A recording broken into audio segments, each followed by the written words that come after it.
Then a very warm welcome to Lord Dartmouth, who's the UKIP MEP. He's represented the southwest of England and Gibraltar in the European Parliament. He was elected in 2009 and again in 2014. Not only is he geographically relevant to us this morning, but he's also the international trade spokesman for UKIP and the EFDD, and is a member of the INTA committee. So, William, a very warm welcome to you. Thank you very much for joining us. We need to continue talking while we get William mic'd up. So, William has come. I think I'm going to go. My family always complain that my voice is too loud, so I might even have to take the microphone off. But anyway, now before going forward anymore, I'm going to make one basic fact, which doesn't seem to be in the public domain as much as it should be, which is that the EU, that the UK has a deficit in goods with the EU of £96 billion. That's roughly equivalent to the entire gross domestic product of Ghana. That is the background on which, that is the background when we discuss tariffs and trade. There is a small surplus on services, which is about 14 billion, but obviously the deficit on goods is bigger than that by a dimension.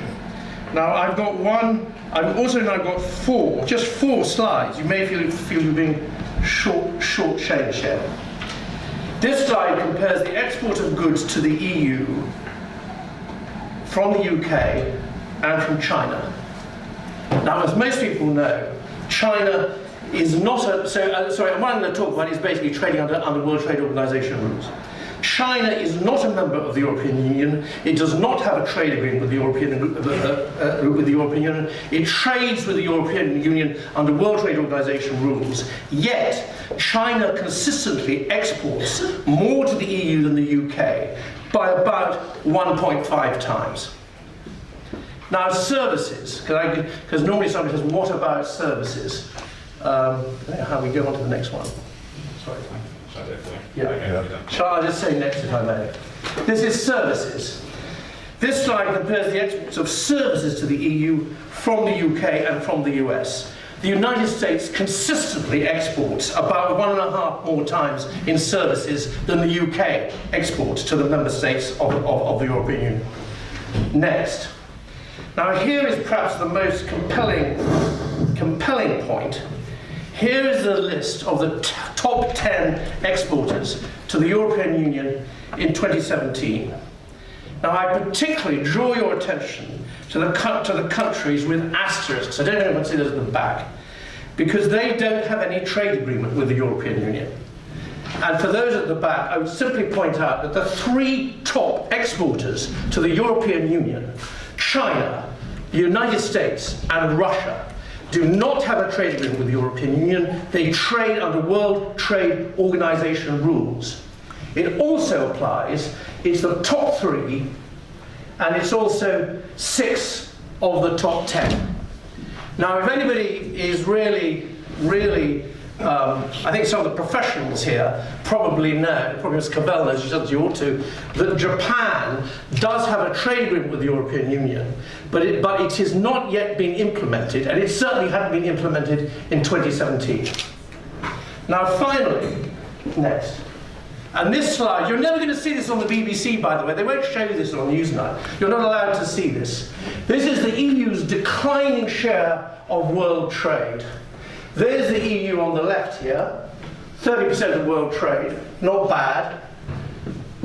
Here we are, 2039, 10% of world trade. And that 10% figure is with the United Kingdom. It's declining, it's a declining entity. It's a declining entity. Now, I am in Cornwall, so I'll make some specific facts about the EU and Cornwall. First of all, Newquay Airport.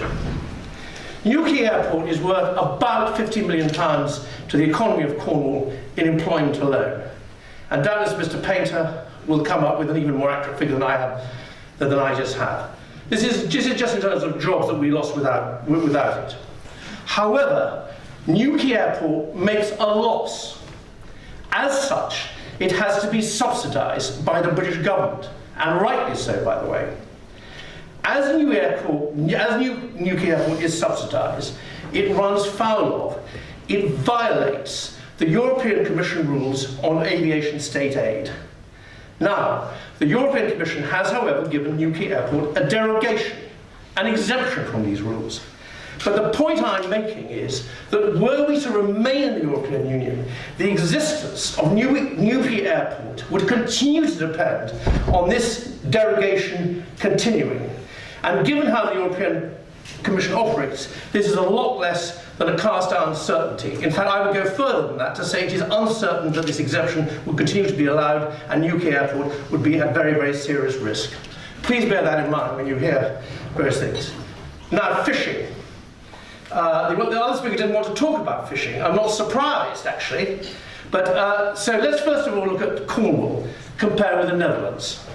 Now, the coastline of Cornwall is 1,086 kilometres, according to the Ordnance Survey. Sorry to be in kilometres, but we're very international around here. The Netherlands coastline, by contrast, measures 451 kilometres on the same basis, less than half. Cornwall has a much bigger coastline, and it follows that it has, broadly speaking, as much or more fishing waters than the Netherlands. But let's see what happens under the Common Fisheries Policy. In 2016, Cornwall landed 17,500 tonnes of fishery products, valued at just over 43 million euros. Not bad. But in the same year, the Netherlands, with, as you will remember, a smaller coastline, landed 413,000 tonnes of fishing products, valued at 586 million euros. That is 13.5 times as much. That is the effect of the Common Fisheries Policy, and this is just unfair. You're going to have your chance later, Lord Tennyson. The fact is that the EU's Common Fisheries Policy takes and takes and takes from Cornwall's fishermen and the Cornwall economy over and over and over again, and that alone is a sufficient reason for Cornwall to be better off and to leave and to be out of the EU. Now, I'm now going to talk about World Trade Organization rules and trade. Now, your Brexit conference today is not an advice bureau, but I'd like to start by talking about divorce. Divorce can be painful, and the most painful part is to make it final. There's claim and counterclaim, blame and counterclaim. Indeed, divorce can often get nasty, although that should not be necessary. But the worst part of it is who gets to keep what? Who pays? How much do they pay? Now, after the referendum, we are getting divorced from what was in effect a marriage with the European Union. And it was worth pointing out just quickly, and I'm old enough to remember, that what we entered into 43 years ago with 6 other European countries with similar economies was to be part of a common market. It was a free trade area. It was not intended to be a marriage with 27 countries, many with different economies and a different stage of development. Nor did people vote, and I voted to go in 1975. Nor were people voting to be part of a European superstate. But now the EU wants our money, and the excuse given is that these billions of euros was in the EU budget. Now, I'm in the presence of a lot of very experienced businessmen, and also I can say this also too as a chartered accountant myself, that a budget is just that, a budget. It is a projection, it is a forecast, it is not a reality. Assumptions can and do change, as they have in this case. Legally, as even the House of Lords Committee has confirmed, we owe the EU nothing. If we do choose to give them anything at all, that will be our choice, and that will be our generosity, and should be seen as such. I'm reminded, as Lennon McCartney once wrote, "Can't buy me love, can't buy me love, money can't buy me love." And that's perhaps what that is perhaps what Mrs May and the British government found out yesterday at Salzburg. 40 billion euros, an unnecessary 40 billion euros or no 40 billion euros. To continue with this divorce analogy, we are yet to get divorced, finally, but some people are already taking sides. Unfortunately, many people who ought to be on our side are in fact on the other side. As Mervyn King, the former governor of the Bank of England, pointed out in a recent BBC interview, and thank you BBC, Mervyn King said, they, that is to say the EU, must have been really worried that they had 27 countries to try to corral. How could they have a united negotiating position when they were dealing with a country that was one country that had made a clear decision to relieve? How on earth could the EU manage to negotiate against this one decisive group on the other side of the channel? He went on to say, this is the governor of the Bank of England saying this, not me, the former governor. Well, he said the reality has been completely the opposite. The EU has been united, has been clear, has been patient, and it's the UK that's been divided without any clear strategy at all for how to get to where we want to go. And a large part of the problem that Mervyn King has set out is because of the actions of a group of people who ought to know better. And what makes it worse is that these are the same people who told us, instructed us endlessly at the time of the referendum, you must accept the outcome. But that was when they thought that they would win. What they are now doing is carefully, blatantly, and in my view, disgracefully, trying to overturn the result. Now, to the Labour Party, which is the opposition. The Labour Party policy on Brexit, nobody really knows what Labour stands for. But what is clear, or what seems to be clear, is that a majority of Labour MPs, who unlike the House of Lords, which I was in briefly, people have actually voted for, want the UK to remain in the single market. Not a single market, the single market. There only is one. Now, being in the single market has consequences. It means freedom of movement, an endless and enduring stream of payments to the EU, and that we continue to acknowledge the superiority of the European Court of Justice. These are facts. But there is one economic fact which is even more important. And again, you hardly ever hear this. Only around 12% of the UK's economy is accounted for by exports to the other 27 member states. And that proportion is going down. Nevertheless, so long as we remain in the so-called single market, so long will 100% of our economy, all our economy, the other 88%, be subject to all the rules, laws, regulations and directives of the European Union. And these are entirely job-destroying, prosperity-destroying and the rest. And out of the EU, as actually Katie Cavell said, one thing I agree with what she said, by the way, a few other things. Out of the EU, we would have no say at all, not even the totally inadequate say that we have at the moment on the determination of single market rules. This is really, really, really the worst of both worlds, and I hope you will consider this point very carefully. Now, that would not be a good outcome for our country. So this means, in essence, I advocate that we trade under WTO rules, no deal rules. Now, I'm not a conjurer. Well, this is, of course, is a magical moment and a magical day. But I'm going to produce a prop here. This is a bottle of wine that was produced in Australia. Now, you may have seen, some of you may have even consumed wine produced in Australia. We buy more wine produced in Australia than we do from any other country. We buy more wine produced in Australia than we buy from France, from Italy, from Spain. And wine produced in Australia competes successfully on price. I don't think it competes on quality, on price, with wines produced in Spain, France, Italy, even Bulgaria. This is despite the very large distances also. But Australia, as of now, does not have a trade agreement with the European Union, although one is in negotiation, as Pascal has. Far less is there unconditional free movement or any right to settle for Australians. My ex-wife was Australian. She thought there should be. I rather agree, but it's not. But they can still. And far less does Australia pay for access to the European Union market. Nonetheless, the access that Australia does have to the EU markets, including the United Kingdom, without a trade agreement, without free movement, and without having to pay for access for the EU market, is sufficient for it to be the largest seller of wine in the United Kingdom. And Australia trades under WTO rules.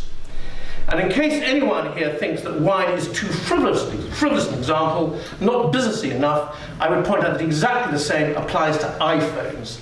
Anyone an iPhone? They all come from countries that don't have a trade agreement, with the possible exception of Samsung, and also the components in iPhones. The same applies. And the slide, I'm afraid, the slide in the previous presentation about access was just wrong. Every country in the world has access to the European Union markets, including North Korea, which is a pariah state. What they don't all have is tariff-free access, and that is an entirely different conversation, and an entirely different concept, and an entirely different fact. The point that I'm making is that we in the UK would have the similar access to the EU markets that Australia, Russia, China and the United States has now, without a trade agreement, but trading under World Trade Organization rules. And also, on Brexit, we would be able to resuscitate our seat on the World Trade Organization. At the moment, we don't have a full seat on the World Trade Organization, we only have a kind of observer status. But what is 100% right is that we have to be prepared, and also, equally important, we have to be prepared to walk away from these negotiations because they're getting nowhere. So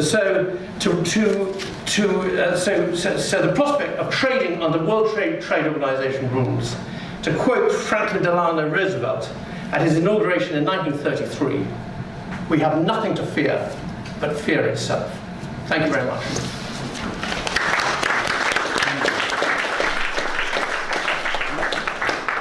Thank you, Lord Dartmouth. And we do have about 5 minutes for questions. So, right. Sorry, I can't see who that is back there. Hi. Can you shout from there? Yeah. Anna Williams. I'm one of the very experienced business women in the room. Yeah.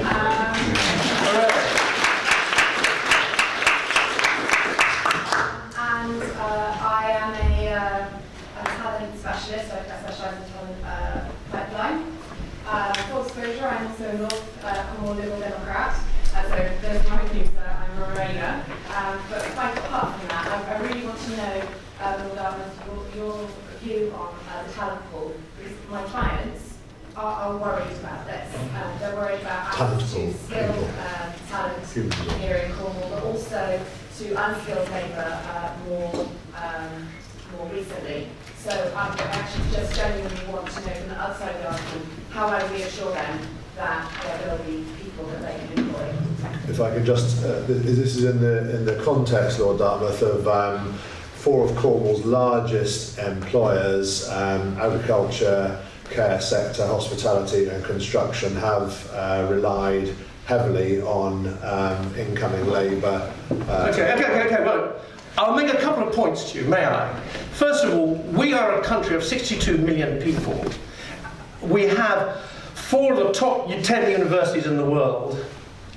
We even have a top 10 UK university not very far from here, in Exeter University, and Exeter University campus at Falmouth. The concept that we can't find anybody with any talent is very hard to get one's head around, and the question has to be asked. You know, what's going on with your clients that they can't find anybody? We have a great mass of talented people in this country. We have a great mass of highly educated people. Now, as far as unskilled labour is concerned, let me say something about myself. Unlike, I think, most other elected politicians, I'm an elected politician, for a little bit longer anyway. I actually emigrated from this country twice. I emigrated once to the Middle East, and I emigrated once to the United States. Now, both times I went there on a contract of employment and a work visa. When my period of employment was over, I either had to apply to get the contract renewed, or I had to come home. And this is never discussed. This isn't anything to do with party policy. And I find it very mysterious that if you say there's that there's a labour shortage there's an unskilled labour shortage in one particular place at one particular time, why that can't be met by something in that way? Why is it that it is never even discussed that the problem should be met by giving that person an unrestricted right to remain and for their extended family in perpetuity? An unrestricted right to residence. Why can't they just have a work permit? That's what happens in other countries. Now, the other one I'm making is that about the talent pool, and this is slightly confused. I quoted Franklin Delano Roosevelt, which I thought was nice and safe. I'm going to take a risk here, and I'm going to quote Nigel Farage. And he said once, we want just to be a normal country that controls its own borders. Now at the moment, 440 million, that's 440 million other people in the European Union have the absolute right to live, work and settle in the United Kingdom. Now that is one way of dealing with the labour shortage. And I think you mentioned agriculture, or did you mention agriculture? Okay, yeah. You mentioned agriculture, thank you. Well, there used to be something called the Temporary Agricultural Workers Visa Programme. And the people that came in under that was about 86,000 a year. Call it 100,000. Now, if there is a shortage of agricultural workers of 100,000, sure, you can solve it by opening your doors to 440 million people. But another way to solve it would be to give temporary visas to 86,000 people, as used to be, or 100,000 people. Now, I'm sorry this may be a slightly confused answer, because there's an awful lot to say, and the assumption is just wrong. One, we have a lot of talented people here. Two, we can actually get people in without giving them a permanent permanent right of residence. And thirdly, I guess there's a large quantity of employers here. Employers have got to do a lot more about training staff. Okay, thank you very much. We've got time for one more. Emma. I just want to say, I'm here in a neutral capacity today, and I just felt that a couple of your statements were quite deceiving, and I'm happy to go through with you afterwards. I'm honoured. On the fishing, I understand that the reason why our fishing quotas in the UK are quite low is because the government in the 1990s allowed most of them to be sold. And as we all know as businesses, if you sell something, you no longer own it. We could buy it back, I understand, and I just wanted to point out that there were a number of technical mistakes or misleading slides there, and I really think in this debate that actually we need to take away the inflammatory rhetoric and look at the hard evidence and the facts. Thank you. Okay, I gave you a lot of hard evidence and facts, and there's some up there. Unfortunately, it's hard evidence and facts that doesn't seem to fit with your particular point of view. Now, I have worked for years and years and years. I've even written a book.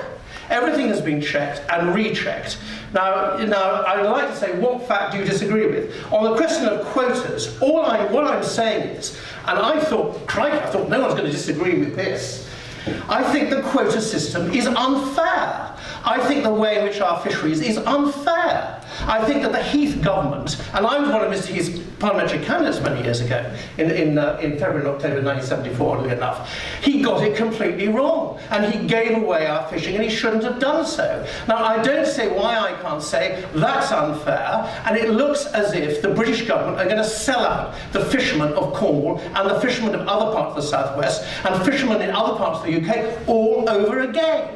Now, I'm perfectly entitled to say that without you saying I've got my facts wrong. Now, the other thing is, that's the point of view. Now the other facts are simply as stated, and I suggest you write to me afterwards, and I will then write to everybody else and say, I'm sorry, X fact was wrong, Y fact was wrong. But I don't think so, because they've been checked and checked and checked again. And if you're going to come up from the back of the hall and say that somebody's facts are wrong, and that therefore every other thing that they said should be dismissed, you've got to say what they are, instead of just giving your opinion. She's trying to, can shut up. Well, why doesn't she then? Why don't she? Let's have a bit more time to hear these facts. What facts are wrong? I don't think I've said that. We have. Let's hear the facts are wrong. I've had a go at it. She's had a go at me, I've had a go at it. What facts are wrong? Well, for a start, Cornwall's fishing quota isn't allocated by the EU, it's allocated by the British government. That's not what I said. Sorry, could the lady please do it? You've got 20 minutes later on. Emma, one, You asked. If you want to come back on. No, I didn't. I asked the lady. I didn't ask you. Right. You've got ample Right, opportunity. okay. One fact that I think was incorrectly portrayed was that the reason why our fishing quotas in the UK we land very low levels of fish was because the individual fishing quotas were sold by the fishermen to European fishermen, and our government allowed it, and other European governments did not allow their fishermen to sell, or their fisherwomen, to sell their quotas. And as far as I'm concerned, that is very factual. I can very happy to write to you. I endeavoured to touch on that before. I was simply giving a value judgment that I thought that it was unfair. I think it's unfair. That's my opinion. You think it's highly fair. Fair enough. But can we perhaps disagree to that? I think it's unfair. You think it's very fair. Well, Fine. it sounds as if we both think the outcome is unfair, but for different reasons. Yeah. But I think on that note, and Lord Dartmouth is around for personal consultations and discussions about any of those facts and standpoints on things. On that note, we've got 20 minutes or so for coffee, tea and things there. I hope we're going to bring out some more cups, otherwise we're going to be sharing. And after that, we've got Verity Slater and Lisa Mulholland from Stephen Scone talking about employment law. So, Lord William Dartmouth, thank you very much indeed.